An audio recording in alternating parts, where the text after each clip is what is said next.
Hello guys! Again, congratulations for finishing yung Module 1 natin. I know nandito ka dahil naintindihan na natin ano ba yung IMG, ano ba yung mission natin sa IMG, ano ba yung pinaka-konsepto and principle na itinuturo natin sa IMG dahil yan sa Module 1. So this time, welcome sa Module 2 na training natin about technical side naman. Before we start, pakilala lang ako. I am SMD Hazel Bernardo, SMD meaning Senior Marketing Director dito po sa IMG. So, kung nakikita nyo po, you can check din yung QR code natin. Pwede nyo siyang barilin, di ba? Para makita nyo din po yung tinatawag nating na link bio. Okay, so let's proceed. Again, meron tayong mga module learnings or materials na ginagawa para mas maintindihan natin ano ba yung mga dapat nating matutunan pagdating natin sa pagiging part ng IMG. So, ngayon, magfo-focus tayo sa Module 2, which is, again, yung technical details about stock market or mutual fund naman. Okay? So, i-check natin kung nasa na ba tayo dyan, di ba? Ano ba yung kailangan nating pagpukusan. So, before we proceed sa technical side, again, i-review muna natin ano ba yung importance ng two season. Lagi tayo nakaka-attend ng Module 1, so I know nakikita na natin yung principle and yung concept nitong two season. Meaning, dalawang panahon sa buhay natin. Una, yung productive years. Pangalawa naman is yung non-productive years. So, tandaan lang natin, ganito lang siya kadali. Sa productive years, malakas ka pa, 'di ba? May income ka pa, kaya mo pang magtrabaho, nakakapag-produce ka pa. And yung pangalawang P, which is yung prepare. So, kailangan nakakapag-prepare tayo. Kaya lang, ang common na nangyayari, dahil sa minimum na income din natin, hindi lang yon, minsan nakakalimutan natin na makapag-prepare, makapag-ipon. Kaya dapat during productive years, ulitin natin, dahil malakas ka pa, may income ka pa, nakakapag-produce ka pa, isa sa importante na kailangan nating gawin, bukod sa pagkita or sa tatrabaho, kailangan nakakapag-prepare o nakakapag-ipon na din tayo. Kaya ang tanong, ngayon pa lang, habang nasa productive ka, may naipe-prepare ka na ba? May naiipon, may naitatanim ka na ba? Kasi ang pinakamalaking tanong, kapag dumating na tayo sa pangalawang panahon, which is yung tinatawag nating non-productive years, ang tanong, ready ka na ba pagdating natin ng ganitong taon? Ito yung time na wala na tayong income. Pero yung expenses natin, hindi naman humihinto. Agree po ba? Wala naman tayong nakita na pagtapos mong magtrabaho o pag dumating yung time na hindi mo na kaya magtrabaho, yung expenses tumitigil na din. 'Di ba? Hindi po. Lahat 'yan tuloy-tuloy pa rin. And sad part, pinakamalaking ah, nakakalungkot na pangyayari sa buhay natin is mas naglalakihan pa yung mga expenses natin. And ito pa po, minsan o madalas sa ganitong age, naglalabasan na yung mga sakit.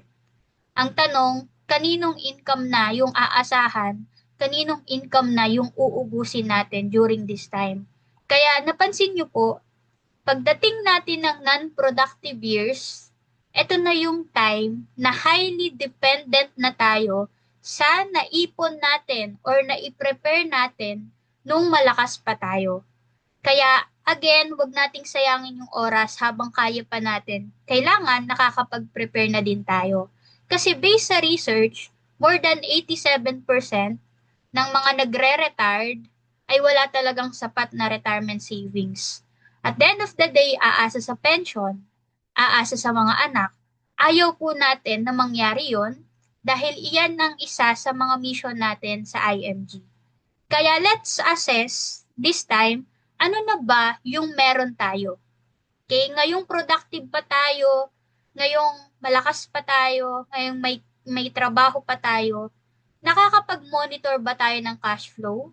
Nache-check ba natin yung pumapasok at lumalabas sa atin? Nasisimulan na ba natin yung mga saving program natin? Meron na ba tayong healthcare program? 'Diba? Check po natin ito. Ito yung isa sa pinaka-importante. And meron na ba tayo nasisimulang life protection? May mga investment program na ba tayo? May nabibuild or nabibili na ba tayong mga asset? At nakakapag-prepare na ba tayo for our emergency fund? And syempre, nakapag-build na ba tayo ng passive income? Isa yan sa pinaka-importante. Kaya ngayon, tingnan natin, may nasimulan na ba tayo o wala pa? Kasi kung wala pa, ano yung ini-expect natin sa buhay financial natin, lalo na sa family po natin? Okay? Kaya ngayon, pag-usapan natin about naman sa investment program. And don't worry, lahat po yan tinuturo natin sa IMG. Pero ngayon, magpo-focus lang muna tayo sa investment program. Okay? Ulitin ko, para sa lahat, hindi po investment company ang IMG. Okay? Ang IMG po, alam na natin kung ano yung mission natin. Gusto natin mangyari na matuto, magkaroon ng platform at ma-execute yung lahat ng tinuturo natin. Isa sa kailangan nating matutunan yung pagbuo ng 5 blocks, makuha natin yung konsepto, at ma-execute natin siya. And isa sa kailangan natin dito sa 5 blocks is yung number 5, which is yung investment. So ano yung tinuturo natin pagdating sa investment? Ito po yung stock market. Okay, malinaw po ba? Ulitin ko, hindi investment company ang IMG. Isa lang ang stock market or ang investment sa tinuturo po natin. Kaya ngayon, welcome again sa Module 2. Magfo-focus po tayo sa stock market. So before that, isa sa konsepto na kailangan nating matutunan ay yung tinuro sa atin ni Albert Einstein. So I know lahat sa atin familiar kay Albert Einstein, di ba? Isa sa tinuro niya sa atin yung tinatawag na Rule of 72 or Power of Compounding Interest. So ano po bang gamit nito? Para saan po ba to? Dito po malalaman natin paano ba pagtatrabahuhin yung perang pinaghihirapan natin. Okay? And dito din, malalaman natin kailan ba dumodoble yung pera natin na naipon natin. Kailan ba siya dodoble? At isa sa maganda dito, kapag po ito ay natutunan natin, hindi tayo mai-scam. Kasi alam natin yung tamang formula, kailan dumodoble yung pera at paano pinagtatrabaho yung pera. Okay? Again, ano po ba yung magandang platform na pwede nating paglagyan ng perang pinaghihirapan natin? And through this concept, tutulungan po tayo, 'di ba? Para mas malaman natin at mas maintindihan natin yung konsepto. Okay? Again, dito po, meron tayong tinatawag na Rule of 72. Paano po ba magtatrabaho yung pera para sa atin? So, ito pong formula na to, ito po yung nakalagay, 72 divide interest is equals to number of years kung kailan dodoble yung pera natin. Okay, ulitin ko po ang tawag po dito ay Rule of 72. Ito yung formula. Bigyan natin ng example para mas madaling maintindihan. So, kung napansin nyo po, example kayo po ito. Ikaw ay 29 years old pa lang ngayon. At meron kang 100,000. Gusto mo siyang lumago. Okay? So, gamitan po natin siya nitong formula. Example, at your age ngayon na 29 at may 100,000 ka, sabihin natin may kakilala kang taga-bangko at ang ibinigay sa'yo ay 4% na interest rate. Dahil sabi natin, kakilala mo siya, di ba, medyo close kayo, sabi niya sa'yo, o sige, bigyan kita ng 4% na interest rate. So ngayon, malalaman natin kailan yung dodoble, yung perang inilagay natin at 29 years old. Dito, makikita natin 72, divide natin yung 4, kasi 4% yung ibinigay, is equals to 18. So meaning, 18 years saka dodoble yung pera. At your age 29, pagdating mo ng 47, nagdoble. At your age na 65, naging 400,000 siya. Okay, so ganun po nag-work yung tinatawag nating Rule of 72. Dahil ikaw, ang alam lang nating platform ay TrueBank at ayun yung ibinigay ng bank sa'yo, medyo malaki na nga yun 4%. So doon natin makikita. Yung isa namang example po natin, halimbawa is, ayan, skip na natin tong 8. Dito na tayo sa 12%. Sabihin natin si bangko, yung pera mo ng 100,000 at 29 years old, dahil si bank ay wise, mas may idea siya. So, yung inilagay mo sa kanya, ang ginawa niya po doon, inilagay niya din sa merong mas mataas na interest rate. Example, dahil alam niya yung stock market, inilagay niya yung 100,000 sa stock market, ang stock market nagbigay sa kanya ng average na 12%. Okay? So ngayon, 72, divide natin sa 12, gamitan natin ng power of compounding interest, meaning, kung i-divide natin, every 6 years, dumodoble yung pera. At your age, 29, 100,000. After 6 years, may dumoble na yung pera mo. Every 6 years, dumodoble yung pera mo.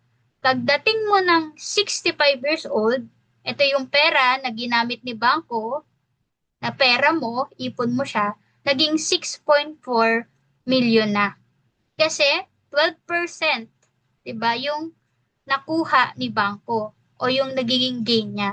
Sabi niya sa iyo, binalikan ka niya, pagdating man ng 65, ang usapan niyo 4%, ibinigay niya sa iyo yung 400,000. At may natira sa kanyang magkano? 'Di ba? Imagine niyo po. Kaya po dapat wise tayo sa paghawak at pagpapalago ng pera natin. Dahil si bank marunong siya, alam niya yung principle, alam niya kung saan magandang ilagay, yung pera na pinaghirapan natin, inipon natin, sino po yung nakinabang? Okay? So yun po yung malaking advantage kung knowledgeable po tayo sa ganitong formula. Kaya kailangan mag-aral talaga tayo, mag-seek tayo, tinuro yun sa atin ni Lord. Okay? Ang tanong ngayon, ang pera mo po ba natutulog or lumalago? Diba? Baka nga kahit sa per percent, wala tayo eh. Wala tayong pinapalago, wala tayong ginagamitan ng power of compounding interest. Okay? So, ganun po pala siya kahalaga. Ngayon, bibigyan ko po kayo ng example sa paggamit ng power of compounding interest. Alam niyo po ba na pwede siyang maging pabor sa'yo at pwede po siyang maging against sa'yo? So, paano po yun? Una, meaning, pag sinabing pabor sa'yo, meron kang pera na pinapalago mo, ginagamitan mo ng power of compounding interest, kumikita siya. 'Di ba? Naggo-grow siya. Kasi may inilagay ka halimbawa sa mga investment platform, sa stock market, sa gold, at sa iba't iba pang investment. Kaya po yung compounding interest nagagawa mo in favor sa'yo, kumikita ka. Okay? Yung pangalawa naman is against sa'yo. Meaning, umutang ka halimbawa sa bangko na may interest na compounding din yung ginagawa, imbis na pabor sa'yo, nagiging against sa'yo kasi utang yung ginawa mo. 'Di ba? Ikaw yung bayad ng bayad ng bayad ng interest. Kaya nga minsan lalo na yung tinatawag nating 5-6, maraming nalulubog. Ang binabayaran mo na lang puro interest kasi ginagamitan ng ganitong formula. Against sa'yo. Kaya kailangan aware tayo.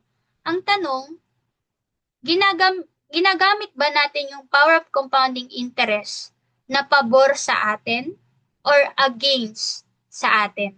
'Di ba? Napakaganda po na malaman natin yung ganitong concept para aware po tayo. Okay? Ngayon, isa sa pinakamagandang example sa power of compounding interest is yung tinatawag nating snowball effect. Sino po dito yung familiar sa snowball effect? Ito po yung snow na maliit. Halimbawa, umakyat ka sa bundok, no, natapos kumuha ka ng maliit lang, as in maliit lang na snow. Kapag hinagis mo po yun mula sa taas, pababa, hanggang sa nababa siya, pag pababa siya ng pababa, lumalaki ng lumalaki yung snow. Dumadami ng dumadami, dumidikit sa kanya. So, ganun na ganun din po yung tinatawag nating compounding interest. Nag-a-accumulate po siya. 'Di ba? Kung nakikita niyo po sa picture, nag-start ka lang sa itaas, napakaliit, Pero hindi mo namamalayan pag habang pababa siya ng pababa, kaya niya nang gumiba ng isang bahay. 'Di ba? So, ganun po kalaki yung effect ng power of compounding interest, lalo na kung magagamit natin siya in favor sa atin. Okay, malinaw po ba? Ngayon, paano naman natin yun i-apply, yung mga ganong konsepto? Saan ba yung magandang platform na pwedeng paglagyan? Meron tayong tinatawag na stock market. Ang stock market po, take note, isa po yan sa pinakalegal na investment platform. Bakit? Kasi ang stock market po yung nagpapalago o yung nagpapatakbo sa ekonomiya ng isang bansa. Meaning, lahat ng bansa may kanya-kanyang stock market. Kasi bawat bansa may economy, di ba? Ang tanong lang, paano tayo magiging part? Paano tayo magiging shareholder? Or paano tayo makikibakas sa pag invest sa bansa natin sa mga malalaking company katulad ng SM, San Miguel, Jollibee, di ba? So, bigyan ko po kayo ng example para mas maging malinaw po sa atin. Kung tayo po ito, halimbawa may pera tayo, kailangan talaga may knowledge tayo eh. Hindi kasi pwedeng dadaretso ka sa mga company na to. Kailangan may dadaanan ka. Kung ikaw to, meron tayong tinatawag na una, pwede kang dumaan sa trading or direct, which is dito, take note, you are the fund manager. Meaning, kailangan, number one, knowledgeable ka. Kasi ikaw yung mismong maglalaro, ikaw mismo yung magbabantay. Kaya dapat alam mo, kung mag invest ka, halimbawa sa Jollibee, sa isang company ulit, dapat alam mo yung plano nila. 'Di ba? Pangalawa, dapat malaki yung oras na kaya mong ibigay. Kaya nga minsan may mga napupuyat, 'di ba? Yung tinatawag nating mga trading like crypto, GForex, yung mga ganyan. Direct trading po kasi yan. Isang pikit mo lang pagka hindi ka masyadong nakabantay, 'di ba? Biglang babagsak. So meaning, dapat handa kang manalo ng malaki, handa ka ding matalo ng malaki. Kaya kailangan may skills ka talaga, marunong kang mag-analyze. Yung isa naman po ay yung tinatawag nating indirect or mutual funds. Dito, there are fund manager, meaning hindi ikaw mismo yung fund manager. At ang kagandahan po sa kaibahan sa direct trading ay naka-diversified yung investment. Nakakalat po, hindi lang tayo sa isa or sa dalawang company naglalagay. Kaya hindi ka magwo-worry. Kung may bumagsak man na isang company, worryless po tayo kasi meron pa tayong iba't ibang investment sa iba't ibang malalaking company. Okay? At ito pa po, sabi nga natin, dahil hindi tayo yung fund manager, may fund manager tayo na expert na pagdating sa trading. So, hindi tayo mag-worry. Kahit wala tayong masyadong malaking time, dahil may trabaho pa tayo, 'di ba? Minsan lang natin masisilap yung investment natin, walang problema kasi may nakatutok, may nakabantay. Okay? So, yan po yung malaking difference. At lagi naman po natin yan tinuturo sa Module 1. Hopefully, mas naging malinaw po sa atin ngayon. And kung makikita nyo po, hindi lang po yan yung option natin. Madalas po sa atin, kapag hindi talaga tayo masyadong nag-a-attend ng training, wala tayong masyadong idea, ang napapasukan po ng karamihan ay yung may tinatawag na middleman. Okay? Common. Ganito po yung nangyayari. Ipon lang tayo ng ipon. Sila naman, dahil mas marunong sila, sila po yung dumadaan or nag invest sa mutual funds. 'Di ba? So, ngayon, kaya po namin kayo gustong mas matuto at maging part ng IMG para magkaroon tayo ng benefits na direct access tayo sa mutual fund. Okay? So, again, kayo po yung mag-decide ano ba yung investment platform na mas gusto po natin. So ngayon, kung mas gusto natin yung indirect or mutual fund, bigyan ko po kayo ng example or i-differentiate natin yung sa middleman and sa mutual fund indirect kapag IMG member tayo. Okay? Example, ikaw po ito. Common, sabi ko nga kanina, na ang alam ng tao na paglagyan ng investment sa mutual fund is yung may mga middleman. Kung tayo po nagbigay ng pera sa kanila, Siyempre, pag-abot mo ng pera, may kausap kang agent, area manager, mga ganyan na tinatawag. So, ang tanong, saan kukunin yung commission nila? Saan kukunin yung mga fees, yung mga charges, yung company profit, 'di ba? Sa palagay niyo po, isipin niyo mabuti, saan kukunin? 'Di ba? Tayo po yung naglagay ng pera. Tama po ba? And kung makikita niyo po dahil ang ginawa lang naman natin, pinagkatiwala nating pera sa kanila, sila yung magmamanage, sino kaya yung mas malaki yung kikitain? Yung nag-invest o yung nagmamanage? 'Di ba? Yung nagpapakahirap. So, let's assess. Okay, so sabihin natin, naglagay tayo ng pera. Umpisa pa lang, syempre may mga charges, may mga commission na i-deduct. Plus, dahil sila yung nag-manage, normal lang na meron din silang mas malaki na i-gain or kikitain. Kung inilagay nila yung pera natin sa stock market at kumita ng 12% at nakabalik sa kanila na manage nila, kumita, ang tanong, magkano yung ibabalik sa atin na percentage?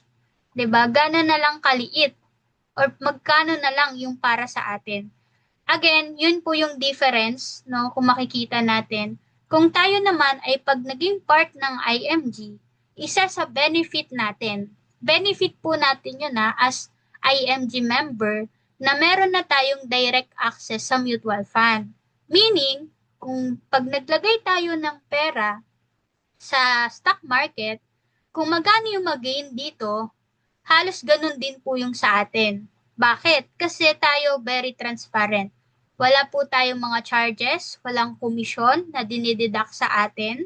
'Di ba? Yun yung pinakamalaking advantage po sa atin. Kaya ngayon, ang tanong, anong investment platform yung mas gusto natin? Okay? Pwede mo naman po gawin both, 'di ba? Para makita mo yung difference habang ine-execute mo siya. Pwede mo pong kayo mismo yung mag-decide, 'di ba? Kung ano ba yung mas prefer po natin. Again, imagining nyo po, pagbalik sa atin, magkano na lang yung mag-gain natin? 'Di ba? Ilang percent na lang yung ibabalik sa atin. Ganun din po kung part tayo ng IMG. Dahil wala na tayong mga charges and other commission na dinideduct at tayo po ay very transparent, ilang percent yung ibabalik po sa atin. Okay, so hopefully mas naging malinaw po no yung difference ng mutual fund and indirect. So, kung mapapansin niyo po dito, take note po, ito yung mga difference ng pagiging IMG member and may middleman. Reviewin lang po natin. Una, sabi ko kanina, walang mga fees na dinededuct. Kung magdadagdag ka sa investment mo, 500, 1,000, 300, wala pong kaltasyon. Wala tayong mga policy charges. Wala po tayong komisyon. Kahit mag-start ka po ngayon, alam niyo po ba, ako or kung sino man po yung nag-educate sa atin, wala pong madededuct and wala po silang komisyon, 'di ba, na mababawas mula dun sa membership and sa investment natin. At ang kagandahan pa po nito, kayo mismo yung may control sa investment nyo. Ano pong ibig sabihin nun? Una sa lahat, kung tinatanong natin magkano at tuwing kailan tayo pwedeng maglagay sa investment, ikaw po yung magde-decide. Okay? Meron lang tayong tinatawag na 6 months lock-in period. At least within that months, makapag-ipon-ipon lang muna tayo. And wala tayong required na monthly na top up na dapat monthly maglalagay ka. Wala pong ganon. So, nasa sayo po yun. Kung gusto mong maglagay every week, every other day, di ba? Every other month, or every month, pwede po siya. Nakalagay po dito, ang minimum lang din natin is just 20 pesos. So, wala na po tayong reason para hindi makapag-ipon, para hindi makapag-invest. Kasi kahit maliit na amount, pwede na po natin siyang ilagay sa investment natin. And don't worry, hindi po nalalaps yung program or policy o yung investment platform na meron po tayo. Okay? Unlike po kung may middleman tayo, alam na po natin, kung titignan natin, may mga charges talaga. Yun po yung medyo nakakalungkot. Kaya, kailangan natin talagang mas aralin yung bawat platform, 'di ba, na pinapasukan po natin. Dito pa, sila yung may control, may agreement and conditions na dapat ganitong every ganitong month maglalagay ka ng ganitong specific na amount, 'di ba? Then mostly ang mga withdrawal period umaabot ng 5, 8, 10 years, mga ganyan. And kailangan mo talaga na tuloy-tuloy yung pag-iipon mo. Okay? At meron pang tinatawag na lapse period kasi nga sila yung may control. Kaya again, i-maximize natin yung mga benefits na meron tayo once na maging part tayo ng IMG na tayo yung may control sa investment natin. At ang kagandahan pa po nito, sabi ko nga, ma'am, paano naman makikita yung sa investment na monitor ba namin? Yan yung maganda kasi dahil tayo yung may control, na monitor natin yung portal or yung dashboard natin. Meron tayong tinatawag na investment portfolio na makikita natin mismo kung magkano yung nailagay natin. Minimum 20 pesos, pwedeng-pwede. Gusto nating magdagdag, kiklik lang natin yan. Pwede tayong mag-add anytime. Gusto nating mag-withdraw kasi na-hit na natin yung goal natin, pwede po. So, nandyan po lahat sa portal natin. Kaya pag naging part tayo ng IMG, may access na po tayo dyan. Okay? And kung napansin nyo po, yung iba kasi dito, IMG member na, tama, meron na tayong investment portfolio. So, makikita po natin dito, kapag tayo ay bumili ng shares or nag-invest, paglagay mo po sa investment mo, may nakalagay na for booking. 'Di ba? Meaning, bakit po may for booking? Dito po kasi, dahil mutual fund tayo, no, yung lahat ng pera kaya na ini-invest ng bawat shareholder, pinagsasama-sama po yan ng fund manager. Then, syempre, inaaral nila yan. Anong company natin magandang ilagay yung investment. Kaya po nakalagay for booking pa. Okay, while waiting na makabili ng shares, kasi iniisip, ina-analyze nila yan muna mabuti. Okay po? Kaya wala na pong magtatanong bakit nakalagay for booking. Ang key point lang po dyan, dahil mutual fund po tayo, pinagsasama-sama po yung investment at ina-analyze po yun para pagbili ng shares, yung nakalagay na po dyan, na-book na siya or nakabili na ng shares. Okay? Hopefully, clear po tayo doon. So ngayon, sa investment natin, sa portfolio po natin, makikita po natin kanina, ganitong-ganito po siya. And explain po natin bawat column para mas maging malinaw sa atin. So kung napansin nyo po, itong amount, ito po yung ipon or investment natin. Okay, kung magkano yung iniipon mo, nakalagay yan. And pangalawa, ito yung booking date, kailan siya na-book, kailan ka bumili. At ito namang NAV or Net Asset Value, yan po yung presyo ng isang shares. Okay? Yan po yung presyo ng isang share nung araw na bumili ka. Then ito naman po, yan yung mga shares, yung bilang or dami ng shares na nabili mo. Kung magkano yung halaga na inilagay mo. Halimbawa, dito po 1,000. So ang nangyari po dyan, dinivide lang natin 1,000 divide 0.8163. Ang nabili mong shares ay 1,225. So ganun lang po siya kadili. Ganun din po dito. I-divide mo lang siya para malaman mo ilan yung shares na nabili. And nakalagay naman po dyan. Ngayon, ito namang nasa taas, current NAV, ulitin ko, Net Asset Value. Yan po yung presyo ng shares ngayong araw. Meaning, ito po yung nagbabago-bago everyday. So, ang kagandahan na mo-monitor, nakikita natin yan. Okay? And ito naman, yung current value, ito po yung presyo kung ibebenta mo ngayong araw lahat ng shares. Okay? So, nagbabago-bago po ito. Depende sa current NAV. Okay? So, para malaman natin, tuusin po natin lahat tong shares. Okay? Ito po yung total ng shares na nabili natin. Take note, mas madami kang shares na nabili, mas madami ang pwede nating ibenta in the future. Kaya po wag nating ilimit yung pag-iipon natin. Sarili naman natin siyang investment. Tama po ba? Kaya kung meron tayong 62,000 shares dito at ibebenta natin ngayong araw sa halagang 0.7123, ang pera na meron tayo pag withdraw natin ay 44,100 550. Sabihin natin, 550. Ngayon, kung titingnan natin, ma'am, magkano po yung total na naipon? Ang total na naipon ay 41,000. Okay? So, kung ilales natin, 44,550, iles natin yung 41,000 na inilagay or inipon natin, kumita tayo ng almost 8% or 3,550. Just imagine po, nag-start lang tayo January, 'di ba, hanggang October. Oh, imagine niyo po 10 months, dahil tayo ay consistent na nag-iipon, lagay lang tayo ng lagay, hindi natin namamalayan yung pera, nagtatrabaho na para sa atin. Correct? So, yun po yung kagandahan. Kaya maging wise lang po tayo in terms po sa pera na pinaghihirapan natin. Kaya kung titingnan nyo po, imagine po same amount, pero different po yung value ng shares. Yung 5,000 ng February, ito po yung papasok pa lang yung pandemic, 0.75, mataas siya. So, nakabili ng 6,610 na shares. 5,000 ulit, nagdagdag. May. Nung May, ito na talaga yung total lockdown. 'Di ba? Ito yung maraming natakot.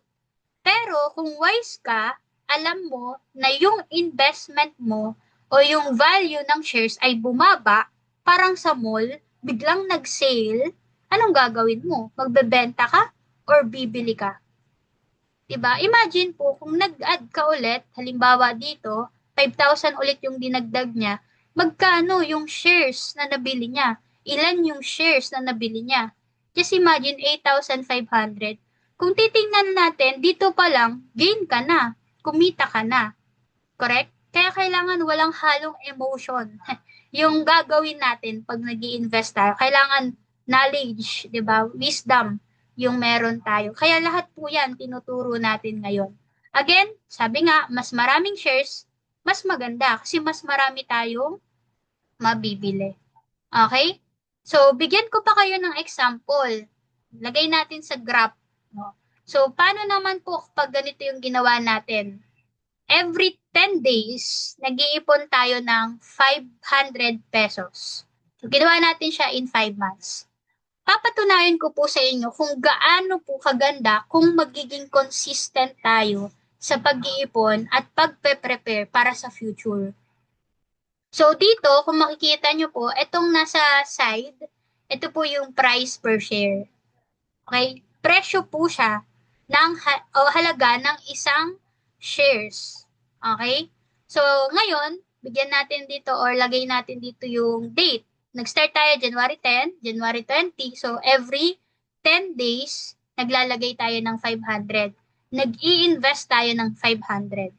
So, paano po natin yun i-compute? So, 500, nung January 10, naglagay ka, ang value ng araw na yon ay 5 pesos. 5 pesos ang isa. Okay, so 500 divide natin sa 5, meron kang nabiling shares na 100. Correct? So, ganun po siya. Next naman, sabihin natin nung Feb 20, ang halaga ng isang shares ay 8 pesos. So, 500 divide 8, meron kang 63. Napansin niyo na po agad yung difference? Kung mababa ka maglalagay kaysa sa mataas ka maglalagay, mas mababa yung o mas kakaunti yung shares na mabibili mo. Another, sabi natin, ito mas mababa. Nung April 10, ang value ng isang shares ay 4 pesos. So 500 divide 4, meron ka ngayong 125 na shares. 'Di ba? Ganun po ka-importante. Kailangan mo lang talagang maging consistent. Kasi wala naman pong ibang pupuntahan. Ang trend ng market is either mataas or mababa. 'Di ba? Hindi naman yan magstay sa mababa lang. For sure, aangat at aangat po yan. So, ang magiging trend or ang trend natin dito is upward. So, ang key points lang po natin, tandaan natin, we need to save consistently. Kahit anong mangyari sa market, 'di ba? Yun lang po yung point. And pangalawa, ang ilalagay po nating pera ay yung extra lang natin. Huwag ka pong maglalagay sa investment mo na pangbayad mo ng bills. 'Di ba? Yung pera na agad gagamitin mo kaagad-agad. Kasi yung pera na inilalagay sa investment is yung pera na for your own future. 'Di ba? Meron kang pinaghahandaan. Ipon mo lang siya talaga. Nakaset aside na yon para doon. And pangatlo, kailangan stick po tayo sa investment goal natin. Meaning, meron ka talagang plano, meron kang investment goal for retirement, for college fund, 'di ba? For travel. So nasa sayo po 'yan para mas ganahan tayo na mag-ipon at disiplinahin yung sarili natin kasi alam natin na ay ito for retirement ko to. O ito pang college to ng anak ko. So kahit anong course yung kunin niya, kaya kong ibigay kasi ngayon pa lang nakakapag-ipon na agad tayo. Correct? So, yun po yung kagandahan. Ngayon, bigyan pa natin ng example.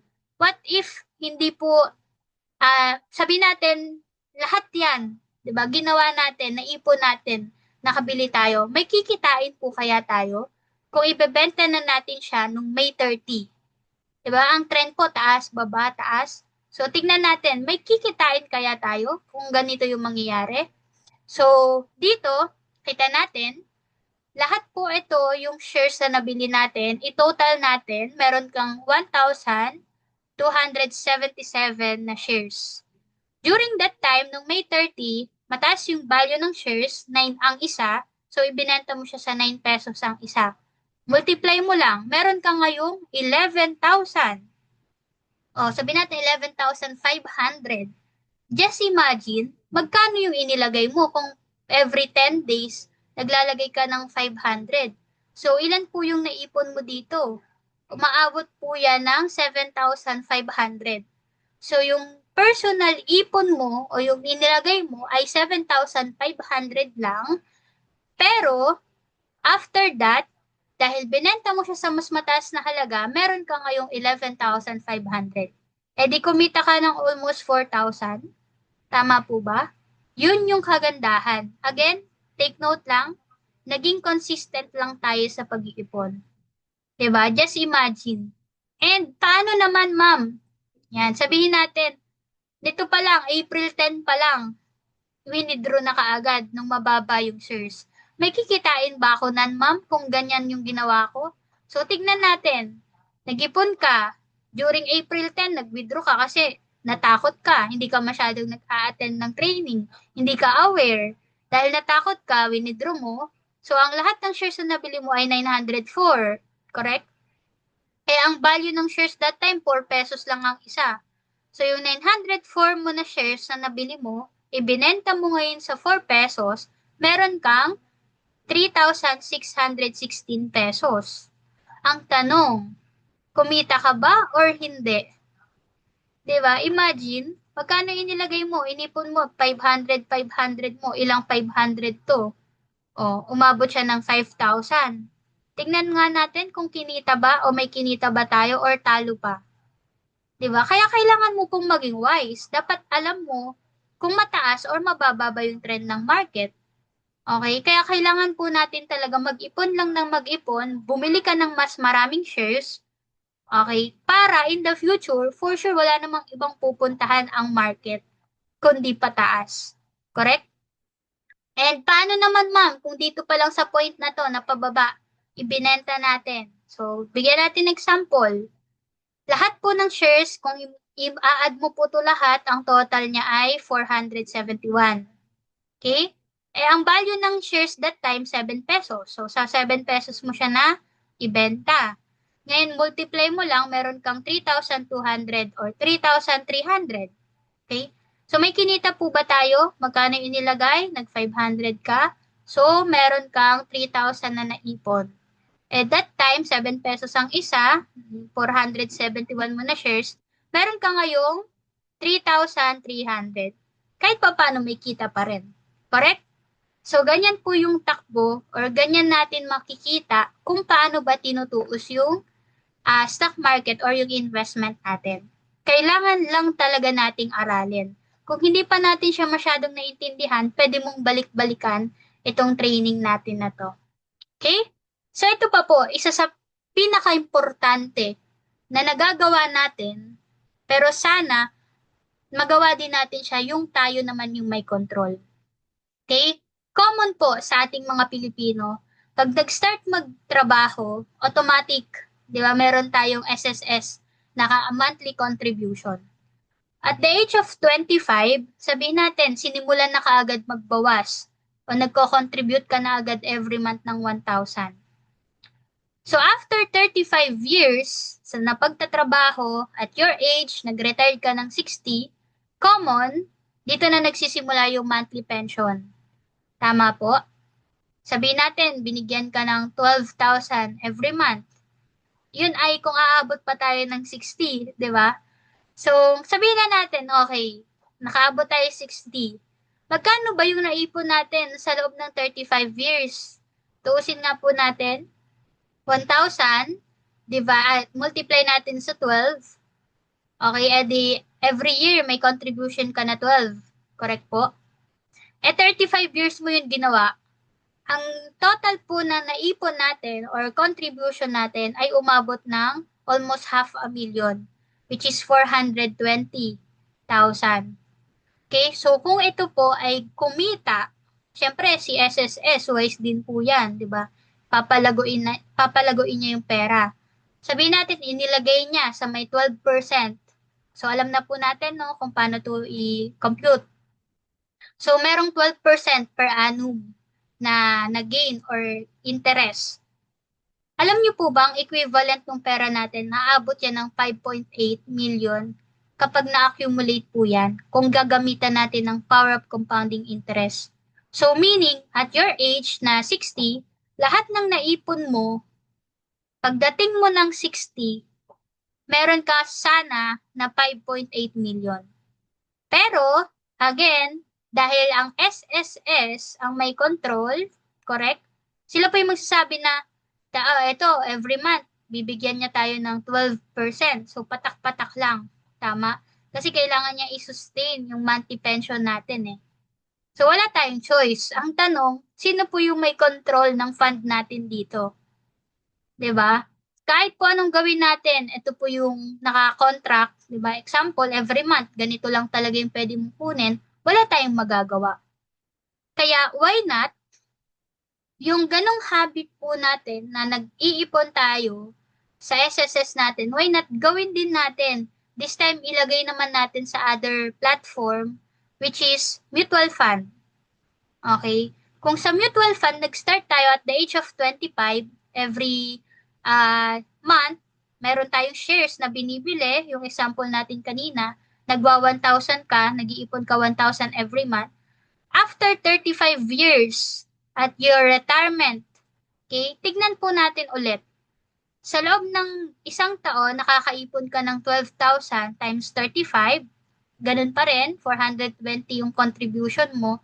This time, meron kang 5.8 million. Imagine niyo po, dahil ikaw, sa'yo na to, ikaw magde-decide kung gusto mo, pagdating mo ng 60, mag-withdraw ka ng 30,000, 'di ba? Every month. So, nasa sa'yo po yan. Kasi meron kang platform na ikaw ang may control. Ikaw po yung nagde-decide.